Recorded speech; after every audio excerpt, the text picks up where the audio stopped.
Bueno, como les comentaba en el video de ayer, hoy vamos a hablar del primer paso, digamos, dentro del entrenamiento budista, que son los preceptos. Los preceptos suelen tener bastante mala fama, pero está bueno pensarlos como la conducta diaria de uno, ¿sí? Entonces, los 5 preceptos principales son no tener la intención de matar seres vivientes ni lastimar seres vivientes, no tener la intención de tomar lo que no es dado, es decir, no robar, no tener la intención de robar. El tercero sería no tener la intención de mentir, no decir palabras agresivas, no calumniar o no hacer chusmerío. El cuarto sería no tener la intención de tomar alcohol y drogas, o sea, intoxicantes, que nublen la mente. Esto no va para medicamentos que la persona debe tomar para poder mejorar su salud.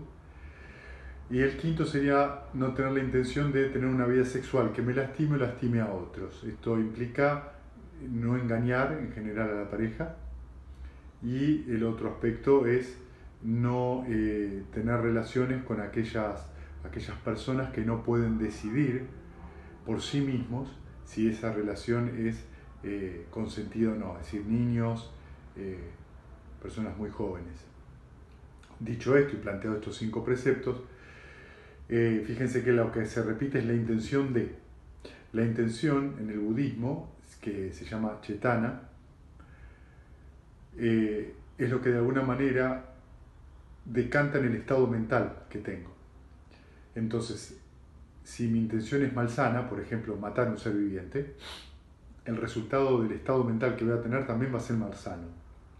Y en un futuro, ese estado mental puede dar fruto y revivir ese estado como remordimiento, por ejemplo.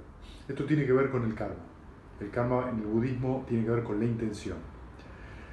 Entonces, depende como nosotros los preceptos, nadie nos va a venir a castigar porque rompemos un precepto, sino que nuestro mismo estado mental va a ser un estado mental obstruido, ansioso, con miedo, con dudas, porque cuando uno rompe un precepto, el estado mental es confuso, es obstruido y es malsano.